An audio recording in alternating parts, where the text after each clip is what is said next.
дорогие друзья! Меня зовут Вера, и вы в моем канале о вязании Азалия Нитин.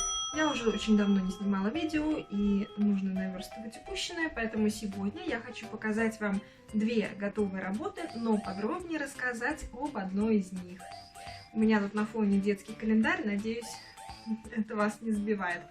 Итак, вот первая моя работа. Это работа для Вики. Вика нам помогает снимать видео и покажет вам на себе свой джемпер. Конечно. Ну, пока что давайте я покажу его на вешалке. Я его связала из такой вот плюшевой, вельветовой, да. Она называется Baby Velvet, это пряжа. Да, здесь у нас выполнена вот такая вот полоса, это аран, горизонтальная полоса, потом она сшита сзади, вот здесь, наверное, не видно, но здесь шовчик, наверное, не очень видно, я старалась все делать аккуратно. О, здесь, да, здесь шовчик. Поверху я набрала петли и завершила верхнюю часть кокетки, затем уже по низу сделала распределение на рукава и основную часть туловища. И закончила вот здесь вот подгибом. Да. По горловине и по рукавам выполнена обработка айкордом. Сейчас мы попросим Вику примерить для нас этот джемпер, пуловер. Ну а пока Вика примеряет, я покажу вам свою вторую работу. Я уже показывала в процесс этого вязания. Это вот такой вот ажурный в технике филейного вязания топ, выполненный крючком. Мне очень нравится эта работа, он такой легкий, воздушный. Я еще даже не фотографировалась в нем, ни разу не надевала, хотя связала его довольно давно. Уже, наверное, месяц, а то и полтора, как он у меня готов. Но было сумасшедшее лето какое-то, и мне было некогда снимать. Но вот, наконец-то сейчас уже появилось время, дети пошли в школу, в сад. Подробнее эту работу я покажу в следующем видео, просто чтобы вы знали, что будет следующим на моем канале. А пока давайте вернемся к плюшевому джемперу, который я показала в начале. Вика очень хотела поучаствовать в съемке видео. Я, правда, не знаю насчет там, можно ли снимать детей, вот это YouTube детям, может быть, ставить, или что, ограничения в комментариях. Но здесь у нас мы видим кокетку. Я в этом видео покажу вам подробно, как я связала верх вот этой кокетки. То есть полосу я не буду разбирать, но я свяжу этот джемпер уже для себя по такой же схеме, и там уже разберу вот этот сам аран. А сегодня я хочу показать просто, как набрать вот здесь петли сверху, оформить горловину, вот верхнюю часть кокетки, сделать обвязку айкордом. Такой вот у нас будет сегодня мастер-класс. Ну, в целом джемпер такой уютный получился, мягенький. Он прямо, когда ты его надеваешь, ты прямо, когда ты вот прямо, он внутри очень греет, и прямо он такой весь нежный, двигаться в нем примерно легко, и вот. В общем, уютный, приятный, мягкий, теплый. Такой вот пуловер у нас получился. Схему вязания этого пуловера, описание я взяла из книги Гарри Поттер Knitting Magic. Это книга на английском языке. Гарри Поттер Вязаная магия. Она издавалась только на английском языке. 2020 год.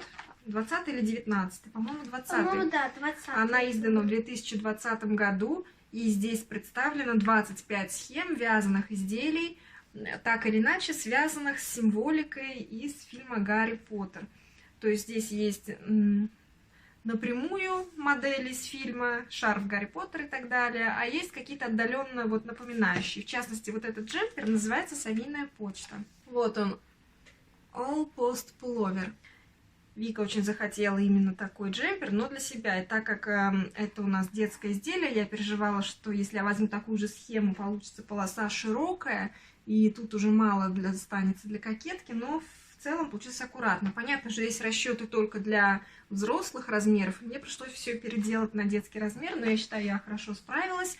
У нас все аккуратно получилось, довольно так хорошо сидит, я считаю. Про эти книги я расскажу отдельно в следующем видео, чтобы не загромождать.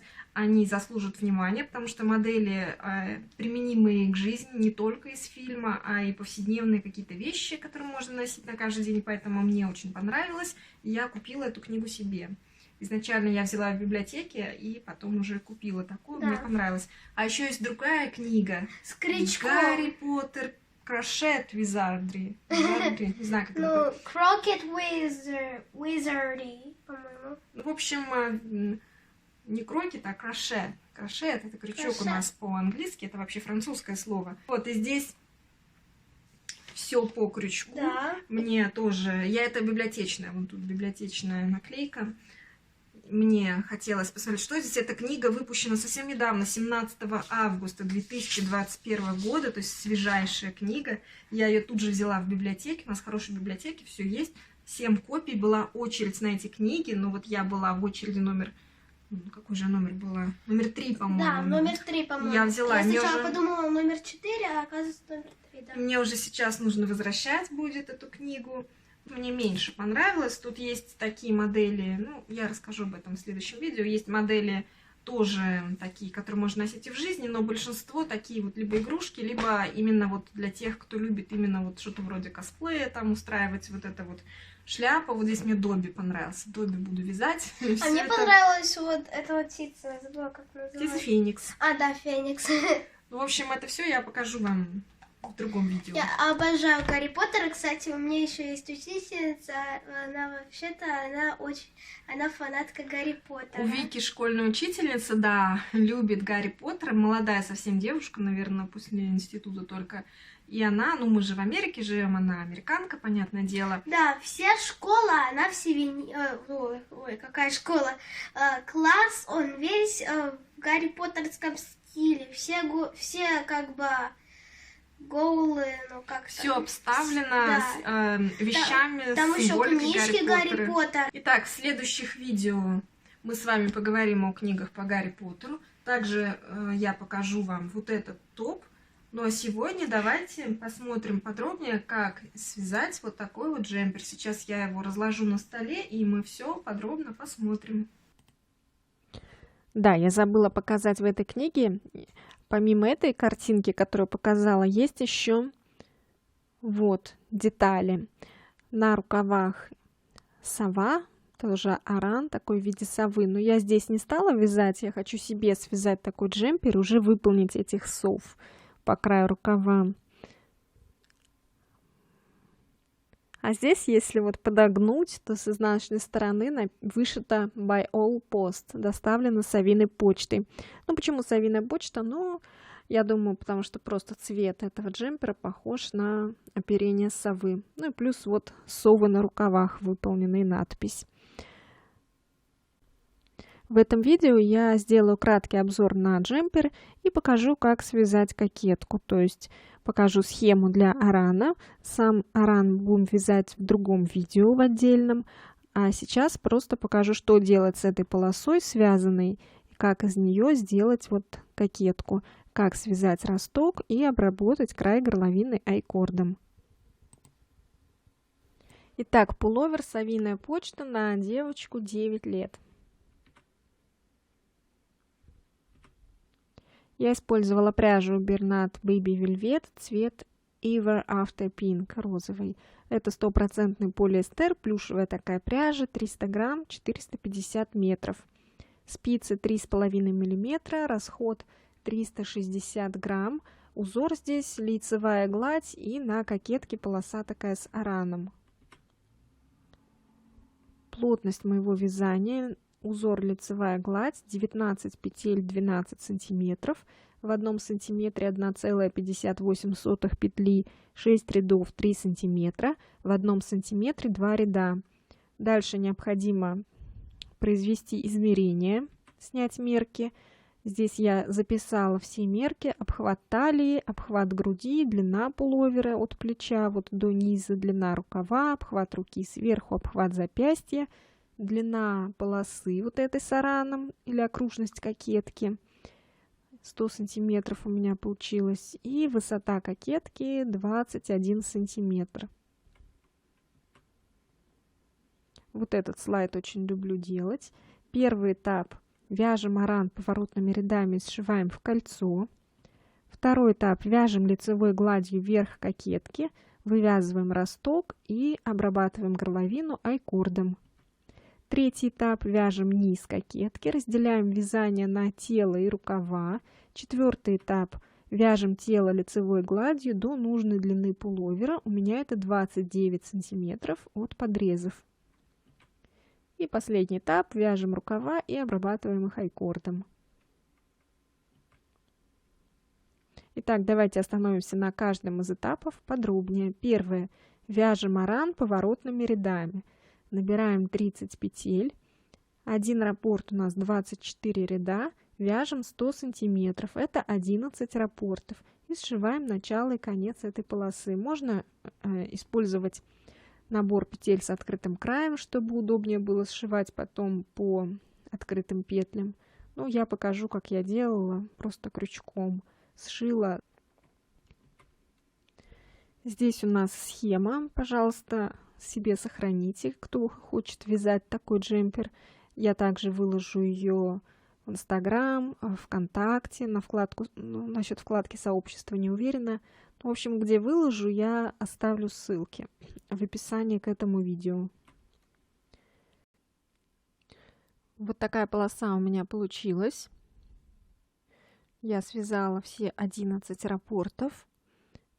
Вот так, если согнуть пополам, видно, какая она длинная. 100 сантиметров длина. И теперь мне нужно сшить начало и конец. Для этого я просто закрою петли.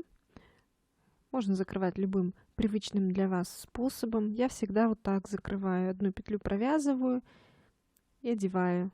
Сверху предыдущую петлю опять провязываю и сверху одеваю предыдущую петлю. Все, петли я закрыла, и теперь крючком просто начало и конец сшила соединительными столбиками. Вот у меня 3,5 миллиметра. И по изнаночной стороне, вот я развернула уже на изнаночную сторону, ввожу вот в первую петлю начального ряда. И вот так вот соединяю. Опять один конец, второй. И выполняю соединительный столбик. Ну и таким образом нужно сшить все до конца. Все 30 петель.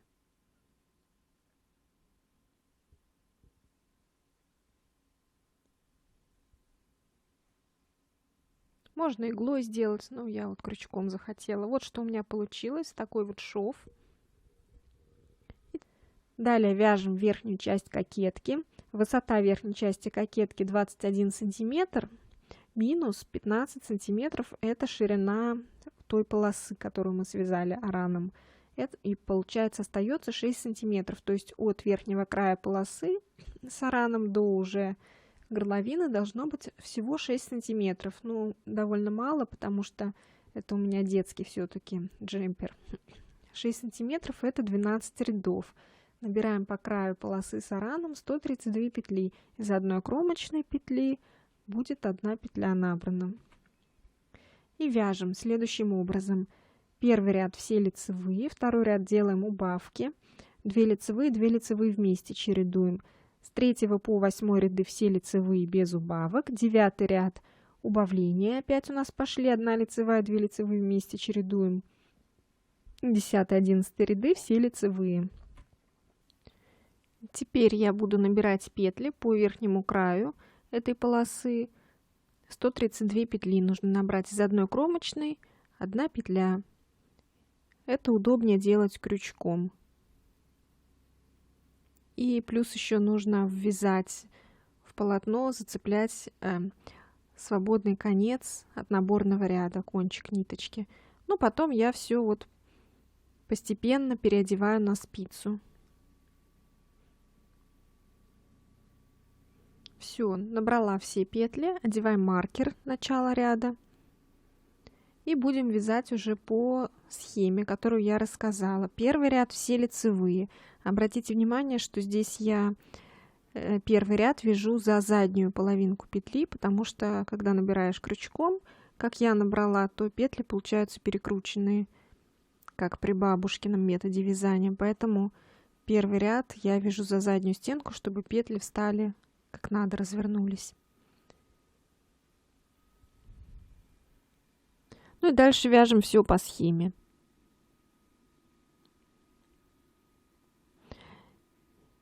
Я здесь все не показала, но вот сейчас я дошла до 9 ряда, хочу показать просто как убавки. Вот одна лицевая, 2 вместе лицевой. Это просто 2 петли за переднюю стенку провязываем вместе. Опять одна лицевая и 2 вместе лицевой.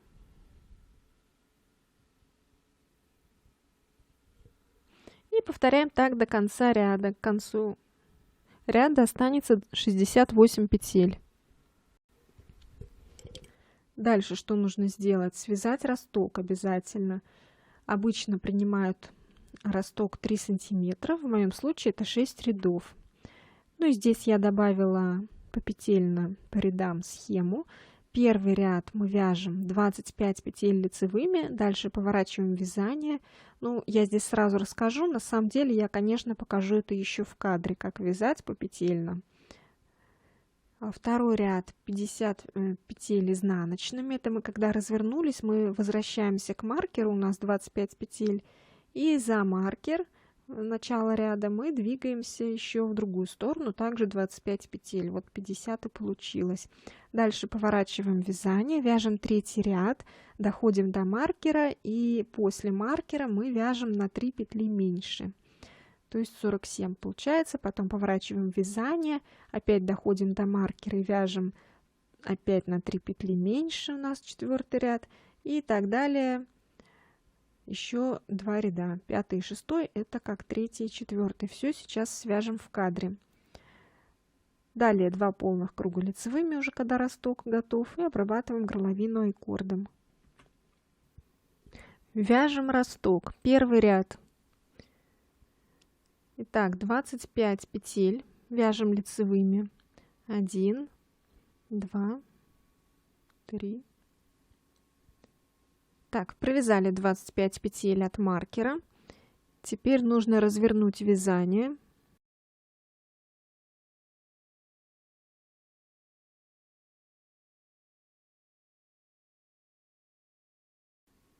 Развернули.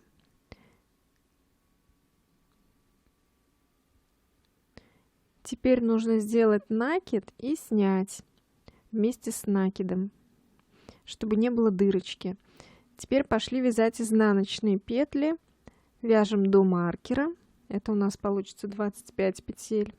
И вот за маркер, вот сюда еще 25 нужно провязать изнаночными. Вот я дошла до маркера. Перебрасываем маркер. И теперь в другую сторону также 25 петель.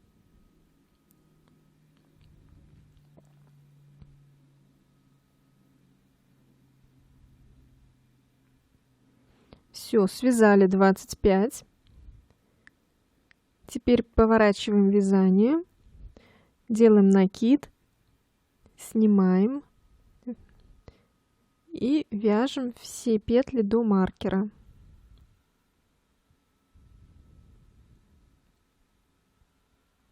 Довязали до маркера, перебрасываем, а после маркера мы свяжем не 25 петель, а на 3 петли меньше, не довязывая 3 петли, вот которые были до двойной петли. Вот, где у нас двойная петля, вот она, значит, 1, 2, 3. Вот до сюда нужно провязать лицевыми 22, то есть петли после маркера. Итак, начинаем. 1, 2, 3, 4. Все, 25 связали, 22 связали, поворачиваем, накид делаем обязательно и снимаем вместе с накидом. Двойная петля получается. Дальше вяжем изнаночными до маркера. Довязали до маркера, перебрасываем маркер. Продолжаем вязать изнаночные петли, не довязывая до двойной петли с накидом 3 петли. Вот это двойная петля, значит 1, 2, 3. Вот до сюда будем вязать изнаночные петли.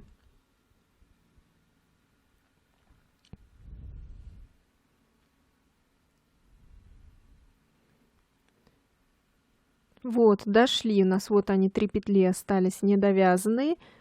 Разворачиваем вязание, опять делаем накид.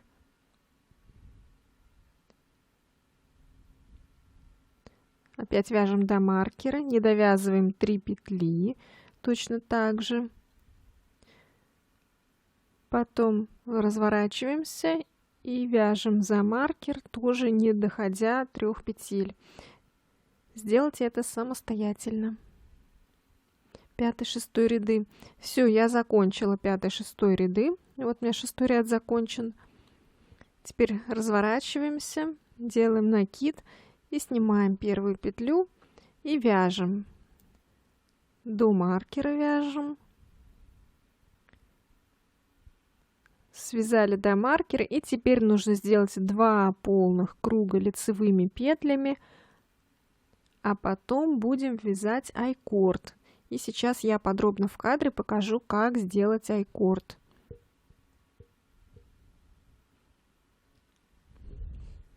Двойные петли, которые были вместе с накидом, так и провязываем 2 за 2 ниточки. Вот как одну провязываем эти двойную петлю. Итак, теперь начинаем айкорд. Тут сразу я пошла вязать, нужно добрать 3 петли. Я набираю таким образом. У меня есть отдельное видео по этому набору, ссылку сейчас вставлю. 3 петли добрали на спицу. А теперь смотрите, что делаем. Берем, я взяла отдельную чулочную спицу, как вы видите, провязываем эти 3 набранные петли. 1, не 3, а 2 провязываем. 1, 2. А третью что мы делаем? Разворачиваем вот так и за заднюю стенку вместе с 4-й 2 вместе провязываем. Вот так. У нас на чулочной спице 3 петли, мы их одеваем обратно. Опять первую петлю провязываем лицевой, вторую петлю провязываем, третью мы разворачиваем, вот так переснимаем, и вместе с 4-й за заднюю стенку провязываем 2 вместе. Все, вот уже видно, формируется вот этот шнур, айкорд, полый шнур. Опять одеваем обратно. Одну петлю провязали, вторую, третью разворачиваем и за заднюю стенку вместе с 4-й 2 вместе провязываем. Вот так. Далее опять повторяем. 3 петли одеваем обратно и провязываем одну, вторую, третью петлю разворачиваем, так переснимаем, провязываем вместе с 4-й за заднюю стенку.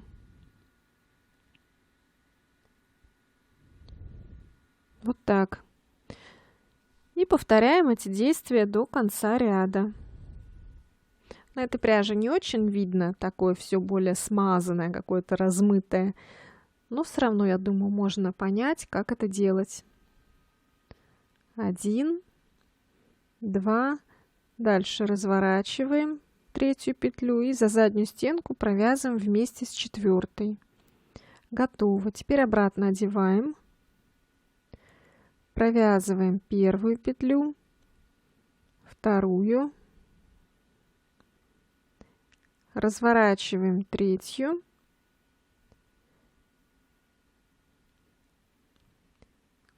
немножко тут у меня соскочило. Вот, развернули третью и за заднюю стенку провязываем вместе с 4-й. Вот что получается, но уже видно айкорд. И повторяем эти действия до конца ряда. Я дошла до конца ряда, и теперь нужно соединить начало и конец иглой.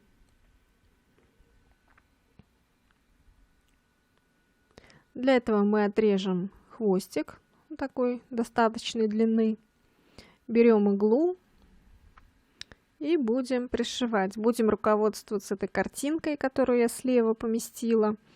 Как выполнять шов. Открытый край пришиваем к закрытому. Ну, вот у нас всего 3 петли здесь. Так, вот, смотрите, здесь 3 косички видны на айкорде. Вот она, первая косичка, и нужно под эту галочку прямо ввести иглу. Ну, тут, конечно, на этой пряже плохо показывать, но уж коль я вяжу на этой пряже, то и показываю на ней.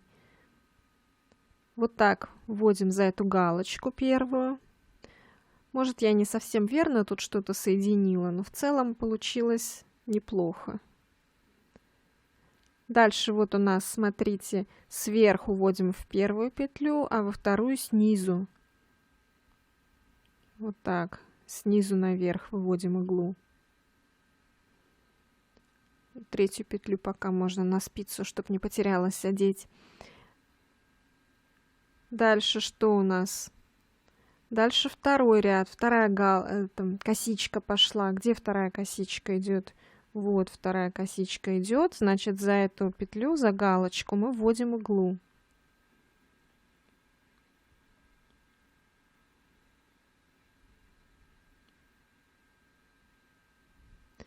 Дальше у нас вторая и третья петли пойдут.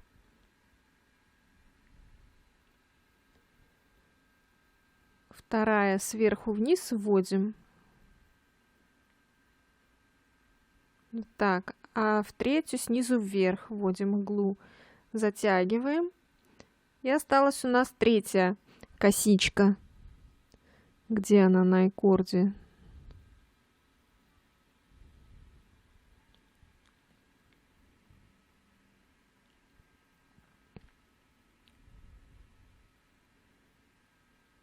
Вот, нашли третью косичку. Ну, вот такой вот, ну, довольно аккуратно, в общем-то, получилось. Хотя подозреваю, что, может быть, я не совсем верно что-то сделала. Но все равно результат нормальный. Все, нужно тут это еще закрепить нитку и обрезать.